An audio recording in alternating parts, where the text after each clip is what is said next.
ತನುವು ನಿನ್ನದು ಮನವು ನಿನ್ನದು, ತನುವು ನಿನ್ನದು ಮನವು ನಿನ್ನದು, ಎನ್ನ ಜೀವನ ಧನವು ನಿನ್ನದು. ನಾನು ನಿನ್ನವನೆಂಬ ಹೆಮ್ಮೆಯ ಋಣವು ಮಾತ್ರವೇ ನನ್ನದು. ತನು ನಿನ್ನದು ಮನವು ನಿನ್ನದು.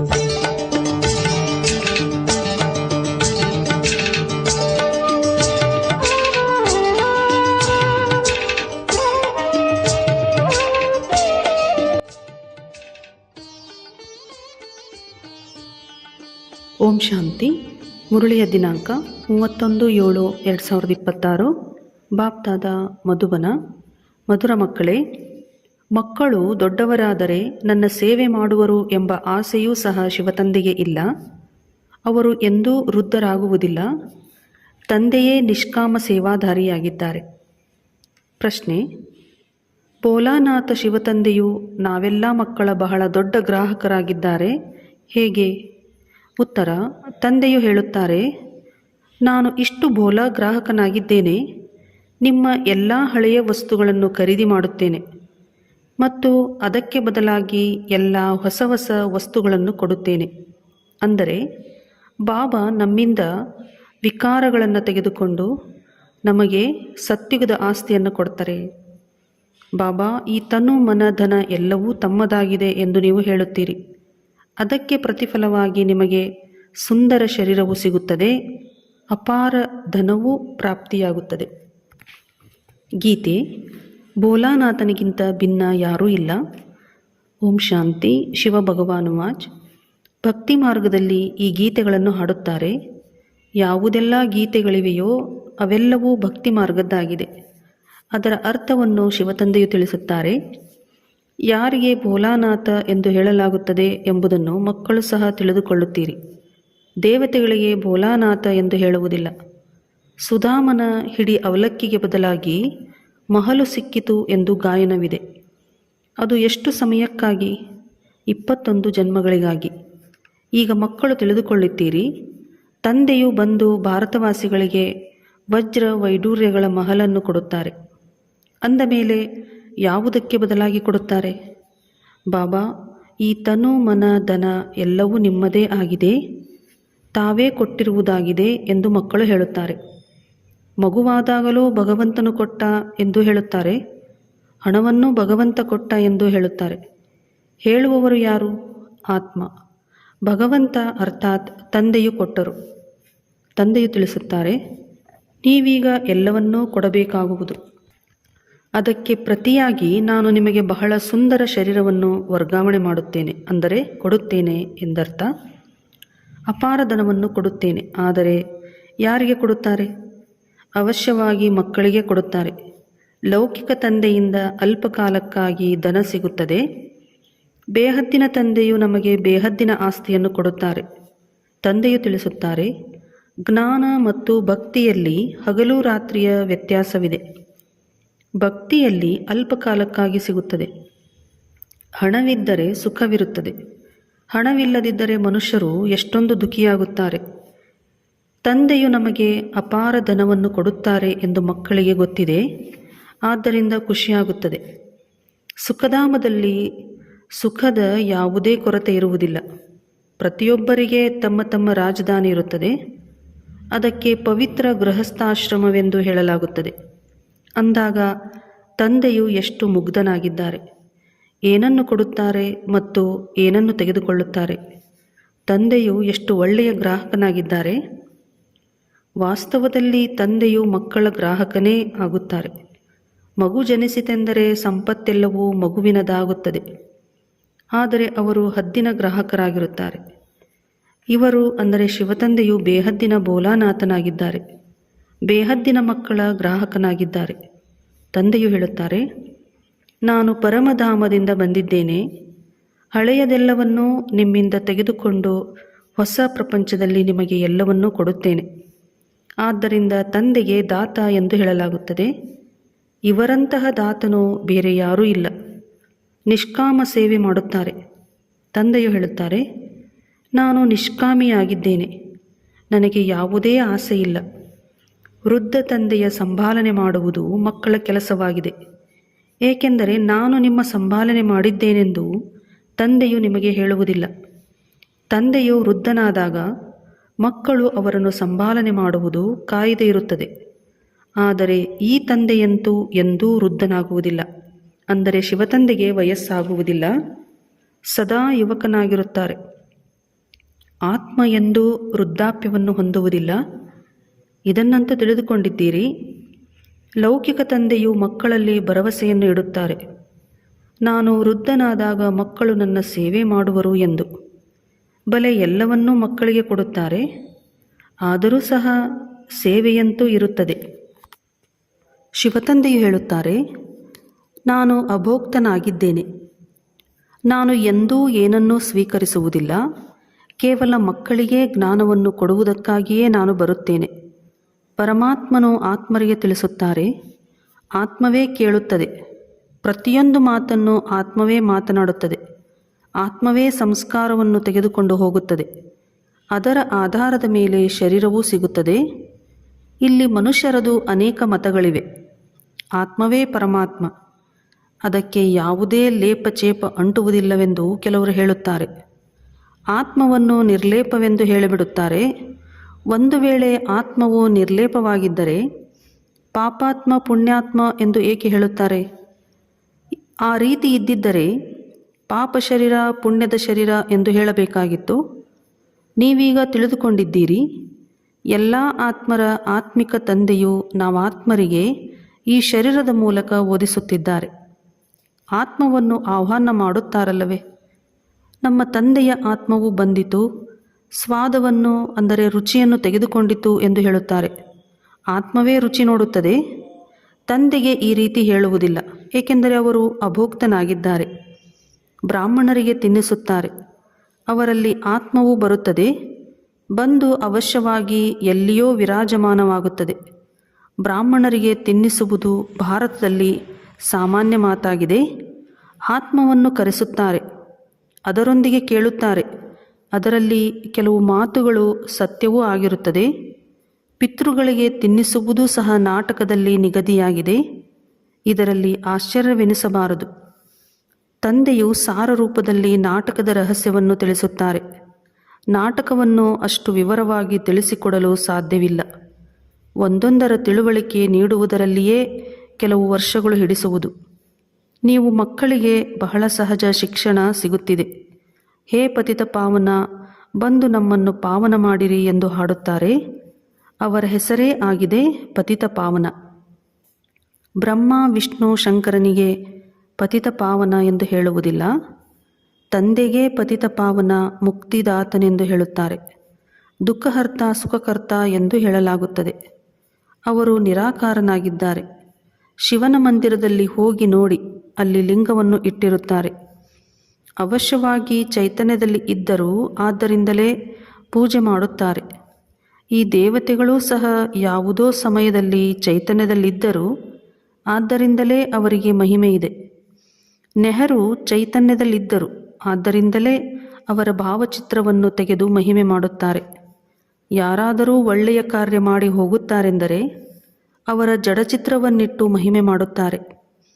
ಪವಿತ್ರರಿಗೆ ಪೂಜೆ ಮಾಡುತ್ತಾರೆ. ಯಾವುದೇ ಮನುಷ್ಯರ ಪೂಜೆ ಮಾಡುವುದಿಲ್ಲ. ವಿಕಾರದಿಂದ ಜನ್ಮ ಪಡೆಯುವವರ ಪೂಜೆಯಾಗಲು ಸಾಧ್ಯವಿಲ್ಲ. ಯಾರು ಸದಾ ಪವಿತ್ರರಾಗಿರುತ್ತಾರೆಯೋ ಅಂತಹ ದೇವತೆಗಳ ಪೂಜೆ ನಡೆಯುತ್ತದೆ. ನೀವು ತಿಳಿದುಕೊಂಡಿದ್ದೀರಿ, ತಂದೆಯು ಬಂದಿದ್ದರು. ಈಗ ಪುನಃ ಸಂಗಮದಲ್ಲಿ ಸ್ವರ್ಗದ ಸ್ಥಾಪನೆ ಮಾಡಲು ಬಂದಿದ್ದಾರೆ. ನಂತರ ದ್ವಾಪರಯುಗದಿಂದ ರಾವಣನ ರಾಜ್ಯವು ಆರಂಭವಾಗುವುದು. ರಾವಣ ರಾಜ್ಯವು ಆರಂಭವಾದಾಗ ಶಿವನ ಮಂದಿರಗಳನ್ನು ಕಟ್ಟಿಸುತ್ತಾರೆ.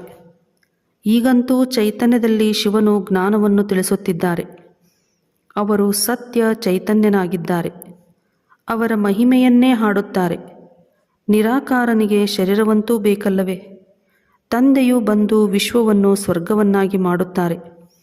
ಆ ಸ್ವರ್ಗದಲ್ಲಿ ರಾಜ್ಯ ಮಾಡುವುದಕ್ಕಾಗಿ ನೀವು ಪುರುಷಾರ್ಥ ಮಾಡುತ್ತಿದ್ದೀರಿ. ಸ್ವರ್ಗವಾಸಿಗಳಾಗುತ್ತಿದ್ದೀರಿ. ನಿರಾಕಾರ ಪರಮಪಿತ ಪರಮಾತ್ಮನು ಜ್ಞಾನಸಾಗರನಾಗಿದ್ದಾರೆ. ಆದರೆ ಅವರು ತಿಳಿಸುವುದು ಹೇಗೆ? ಆದ್ದರಿಂದ ಹೇಳುತ್ತಾರೆ, ನಾನು ಈ ಶರೀರದಲ್ಲಿ ಬಂದಿದ್ದೇನೆ, ನನ್ನದು ನಾಟಕದಲ್ಲಿ ಈ ಪಾತ್ರವಿದೆ, ನಾನು ಪ್ರಕೃತಿಯ ಆಧಾರ ತೆಗೆದುಕೊಳ್ಳುತ್ತೇನೆ. ಯಾರು ಮೊಟ್ಟ ಮೊದಲಿಗರು ಆಗಿದ್ದಾರೆಯೋ ಅವರದೇ ಬಹಳ ಜನ್ಮಗಳ ಅಂತಿಮ ಜನ್ಮದಲ್ಲಿ ನಾನು ಬಂದು ಪ್ರವೇಶ ಮಾಡುತ್ತೇನೆ ಮತ್ತು ಇವರಿಗೆ ಬ್ರಹ್ಮ ಎಂದು ಹೆಸರನ್ನಿಡುತ್ತೇನೆ.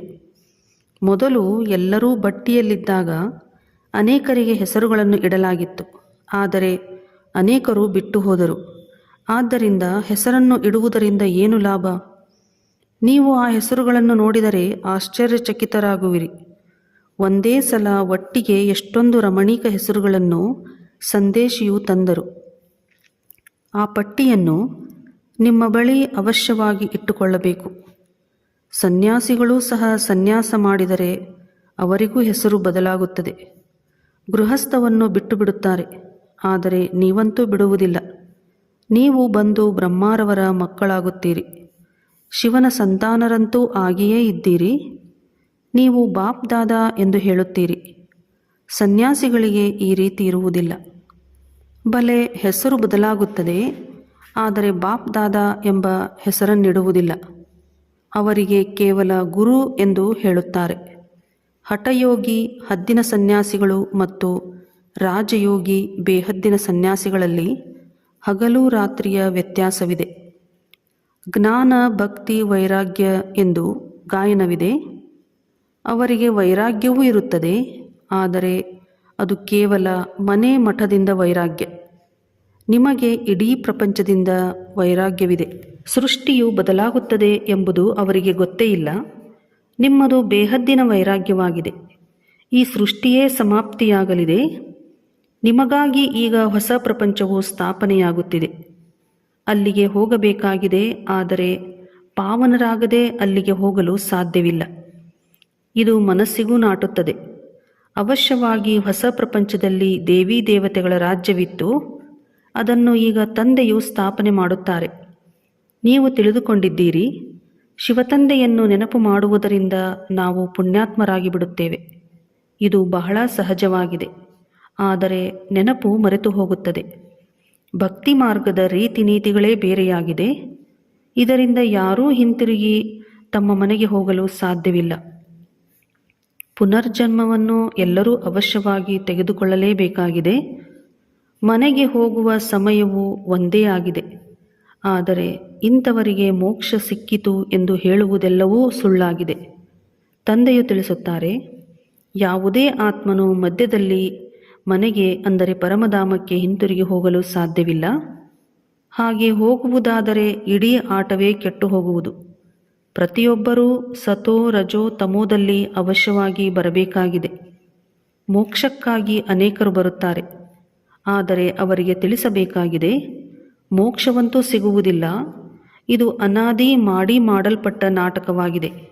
ಇದು ಎಂದೂ ಬದಲಾಗಲು ಸಾಧ್ಯವಿಲ್ಲ. ನೊಣವು ಇಲ್ಲಿಂದ ಹಾರಿ ಹೋಯಿತೆಂದರೆ ಪುನಃ 5000 ವರ್ಷಗಳ ನಂತರ ಇದೇ ರೀತಿ ಹಾರಿ ಹೋಗುವುದು. ಇದನ್ನಂತೂ ತಿಳಿದುಕೊಂಡಿದ್ದೀರಿ. ತಂದೆಯು ಎಷ್ಟೊಂದು ಬೋಲಾ ಆಗಿದ್ದಾರೆ.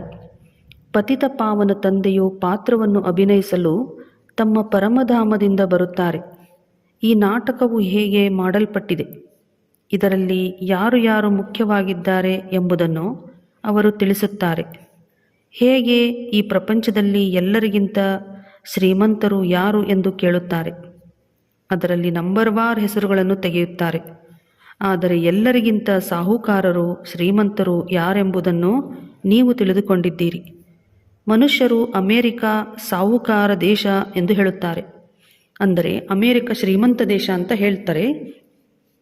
ಆದರೆ ನಿಮಗೆ ಗೊತ್ತಿದೆ, ಸ್ವರ್ಗದಲ್ಲಿ ಎಲ್ಲರಿಗಿಂತ ಶ್ರೀಮಂತರು ಈ ಲಕ್ಷ್ಮೀನಾರಾಯಣರೇ ಆಗುತ್ತಾರೆ. ನೀವು ಎಲ್ಲರಿಗಿಂತ ದೊಡ್ಡ ಶ್ರೀಮಂತರಾಗಲು ಭವಿಷ್ಯಕ್ಕಾಗಿ ಪುರುಷಾರ್ಥ ಮಾಡುತ್ತೀರಿ. ಇದು ಸ್ಪರ್ಧೆಯಾಗಿದೆ. ಈ ಲಕ್ಷ್ಮೀನಾರಾಯಣರಂತಹ ಶ್ರೀಮಂತರು ಯಾರಾದರೂ ಇದ್ದಾರೆಯೇ? ಅಲ್ಲಾ ಅವಲುದ್ದೀನನ ಕಥೆಯನ್ನೂ ಬರೆಯುತ್ತಾರೆ. ಉಜ್ಜಿದರೆ ಸಾಕು, ಕುಬೇರನ ಖಜಾನೆಯು ಹೊರಬಂದಿತೆಂದು ಅನೇಕ ಪ್ರಕಾರದ ನಾಟಕಗಳನ್ನು ರಚಿಸುತ್ತಾರೆ.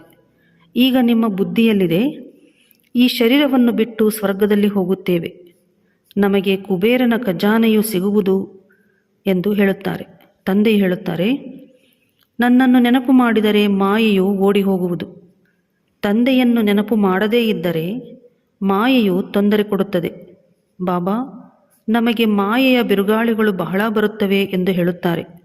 ತಂದೆಯು ತಿಳಿಸುತ್ತಾರೆ, ಮಕ್ಕಳೇ, ಬಹಳ ಪ್ರೀತಿಯಿಂದ ತಂದೆಯನ್ನು ನೆನಪು ಮಾಡಿರಿ, ಆಗ ಬಿರುಗಾಳಿಗಳು ಶಾಂತವಾಗುವುದು. ಬಾಕಿ ನಾಟಕ ಇತ್ಯಾದಿಗಳನ್ನು ಕುಳಿತು ರಚಿಸಿದ್ದಾರೆ. ಇರುವುದೇನೂ ಇಲ್ಲ. ತಂದೆಯು ಎಷ್ಟು ಸಹಜವಾಗಿ ತಿಳಿಸುತ್ತಾರೆ.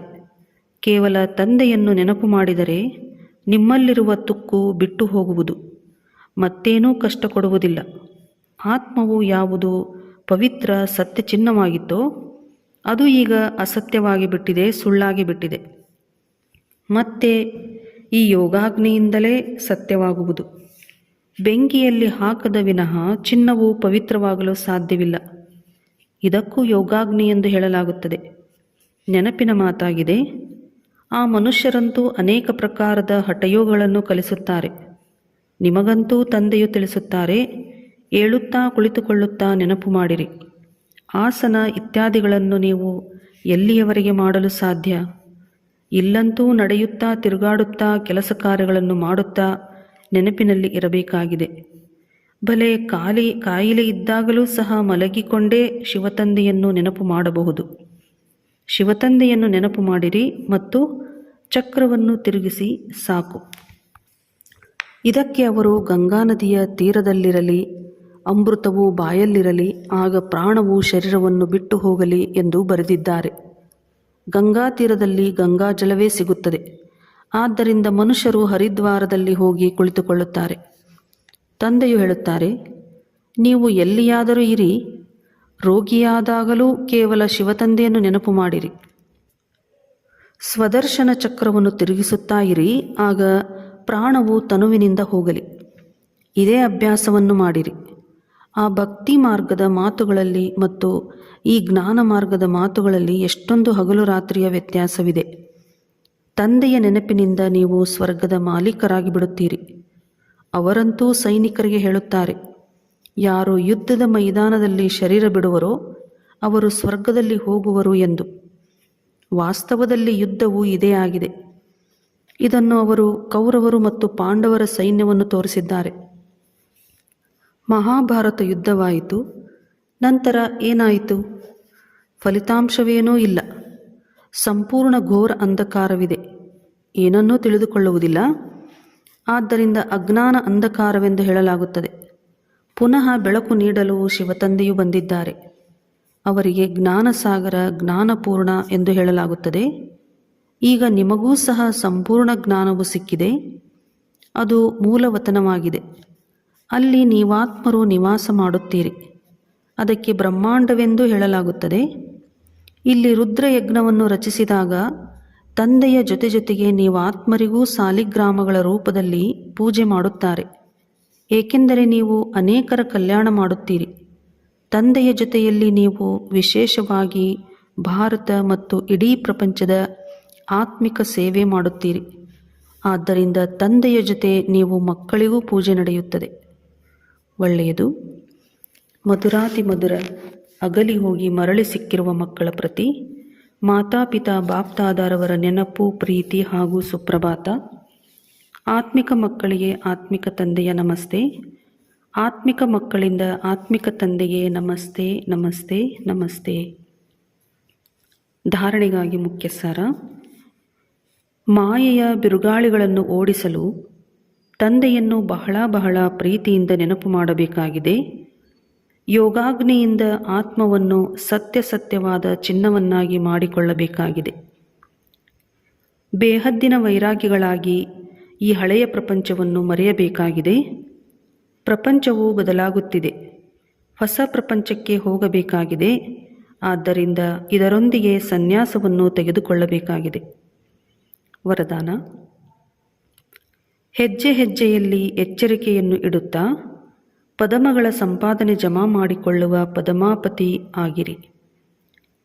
ತಂದೆಯವರು ಮಕ್ಕಳಿಗೆ ಬಹಳ ಶ್ರೇಷ್ಠ ಸ್ಥಿತಿಯಲ್ಲಿ ಇರುವಂತಹ ಎಚ್ಚರಿಕೆಯನ್ನು ಕೊಡುತ್ತಿದ್ದಾರೆ. ಆದ್ದರಿಂದ ಸ್ವಲ್ಪವೂ ತಪ್ಪು ಮಾಡುವ ಸಮಯವಲ್ಲ. ಈಗಂತೂ ಹೆಜ್ಜೆ ಹೆಜ್ಜೆಯಲ್ಲಿ ಎಚ್ಚರಿಕೆಯನ್ನು ಇಟ್ಟುಕೊಳ್ಳುತ್ತಾ, ಹೆಜ್ಜೆಯಲ್ಲಿ ಪದಮಗಳ ಸಂಪಾದನೆ ಮಾಡಿಕೊಳ್ಳುತ್ತಾ ಪದಮಾಪದಂಪತಿಯಾಗಿರಿ. ಹೇಗೆ ಪದಮಾಪದಂ ಭಾಗ್ಯಶಾಲಿ ಎಂದು ಹೆಸರಿದೆ, ಕರ್ಮವೂ ಅದೇ ರೀತಿ ಇರಲಿ. ಒಂದು ಹೆಜ್ಜೆಯೂ ಸಹ ಪದಮಗಳ ಸಂಪಾದನೆಯಾಗದೆ ಉಳಿದುಕೊಳ್ಳಬಾರದು. ಅಂದ ಮೇಲೆ ಬಹಳ ಯೋಚನೆ ಮಾಡಿ ಅದನ್ನು ತಿಳಿದುಕೊಂಡು ಪ್ರತಿ ಹೆಜ್ಜೆಯನ್ನೂ ಶ್ರೀಮತದನುಸಾರ ಇಡಬೇಕು. ಶ್ರೀಮತದಲ್ಲಿ ಮನಮತವು ಸೇರ್ಪಡೆ ಆಗಬಾರದು. ಸ್ಲೋಗನ್: ಮನಸ್ಸನ್ನು ಆದೇಶದ ಅನುಸಾರ ನಡೆಸುತ್ತೀರೆಂದರೆ ಮನ್ಮನಾಭವದ ಸ್ಥಿತಿಯು ಸ್ವತಃವಾಗಿ ಇರುತ್ತದೆ. ಅವ್ಯಕ್ತ ಸೂಚನೆ: ಜ್ವಾಲಾಸ್ವರೂಪ ಸ್ಥಿತಿಯಲ್ಲಿರುತ್ತಾ ಶಕ್ತಿಶಾಲಿ ನೆನಪಿನ ಅನುಭವ ಮಾಡಿ. ನೆನಪನ್ನು ಶಕ್ತಿಶಾಲಿಯನ್ನಾಗಿ ಮಾಡಿಕೊಳ್ಳಲು ವಿಸ್ತಾರದಲ್ಲಿ ಹೋಗುತ್ತಾ ಸಾರದ ಸ್ಥಿತಿಯ ಅಭ್ಯಾಸ ಕಡಿಮೆಯಾಗಬಾರದು. ವಿಸ್ತಾರದಲ್ಲಿ ಸಾರವನ್ನು ಮರೆಯಬೇಡಿ. ತಿನ್ನಿರಿ, ಕುಡಿಯಿರಿ, ಸೇವೆಯನ್ನು ಮಾಡಿರಿ, ಆದರೆ ಭಿನ್ನತನವನ್ನು ಮರೆಯಬೇಡಿರಿ. ಸಾಧನ ಅರ್ಥಾತ್ ಶಕ್ತಿಶಾಲಿ ನೆನಪು ನಿರಂತರ ತಂದೆಯ ಜೊತೆ ಹೃದಯದ ಸಂಬಂಧವಿರಲಿ. ಕೇವಲ ಯೋಗದಲ್ಲಿ ಕುಳಿತುಕೊಳ್ಳುವುದಕ್ಕೆ ಸಾಧನ ಎಂದು ಹೇಳಲಾಗುವುದಿಲ್ಲ. ಆದರೆ ಹೇಗೆ ಶರೀರದಿಂದ ಕುಳಿತುಕೊಳ್ಳುತ್ತೀರಿ ಹಾಗೆಯೇ ಹೃದಯ, ಮನಸ್ಸು, ಬುದ್ಧಿ ಒಬ್ಬ ತಂದೆಯ ಜೊತೆ ಕುಳಿತು ಬಿಡಲಿ. ಹೀಗೆ ಏಕಾಗ್ರತೆಯೇ ಜ್ವಾಲೆಯನ್ನು ಪ್ರಜ್ವಲಿತ ಮಾಡುತ್ತದೆ. ಒಳ್ಳೆಯದು. ಓಂ ಶಾಂತಿ.